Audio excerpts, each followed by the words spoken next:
सुमन गायत्री के चैनल पर आप सभी का स्वागत है। हम लोग सावन आ गया है, कजरी गाने जा रहे हैं।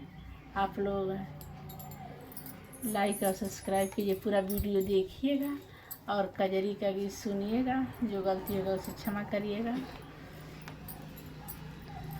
कजरी खेले गाइली कन्हैया धैलया चरी, कन्हैया धैलया चरिया चरिया में लागलियो झालर मोतिया चरिया में लागलियो झालर मोतिया। कजरी खेले गाइली कन्हैया धैलया चरी, कन्हैया धैलया चरिया चरिया में लागलियो झालर मोतिया चरिया में लागलियो झालर मोतिया। बाबा पूछे बातिया नयन से ढूढ़या सुआ, नयन से ढूढ़या सुआ की कहाँ बेटी पालो हो झालर मोतिया से, कहाँ बेटी पालो हो झालर मोतिया से, कहाँ बेटी पालू हो झालर मोतिया। खेले गईली कजरी कन्हैया धैलया चरी, कन्हैया धैलया चरी से उहे लगवा में हो झालर मोतिया से, उहे लगवा में हो झालर मोतिया।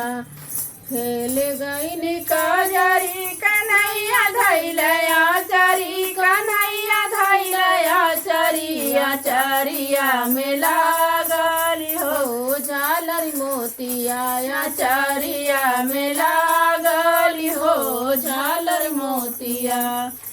आचरिया में लागली हो झालर मोतिया।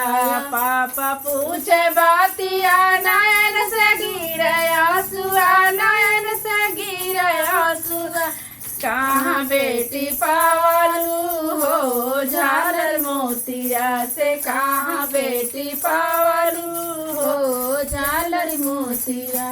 खेले गईली कजरी कन्हैया धैलया चरी, कन्हैया धैलया चरी से उहो लगवावे हो झालर मोतिया से, उहो लगवावे हो झालर मोतिया से, उहे लगवावे हो झालर मोतिया। खेले गईली कजरी कन्हैया धैलया चरी, कन्हैया धैलया चरिया चरिया में लागली हो झालर मोतिया चरिया में लागली हो झालर मोतिया।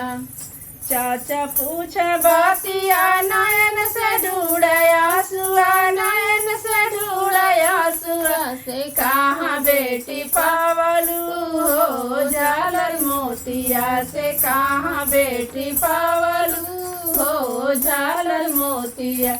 खेले गईली कजरी कन्हैया धैलया चरी, कन्हैया धैलया चरिया चरिया में लागल हो झालर मोतिया से, उहे लगवावे हो झालर मोतिया से, उहे लगवावे हो झालर मोतिया से, उहे लगवावे हो झालर मोतिया। खेल गईली कजरी कन्हैया धैलया चरी, कन्हैया धैलया चरिया चरिया में लागल हो झालर मोतिया चरिया में लागल हो झालर मोतिया। भैया पूछ बातिया नयन से ढूढ़या सुआ, नयन से ढूढ़या सुआ के कहाँ बहिना पालो हो झालर मोतिया से, कहाँ बहिना पालू हो झालर मोतिया से, कहाँ बहिना पालू हो झालर मोतिया। खेले गईली कजरी कन्हैया धैलया चरी, कन्हैया धैलया चरी उहे लगवा मोतिया से उह लगवावे हो झालर मोतिया से उह लगवावे हो झालर मोतिया। खेल गईनी कजरी कन्हैया धैलया चरी कन्हैया धैलया चरी चरिया में लागल हो झालर मोतिया चरिया में लागल हो झालर मोतिया।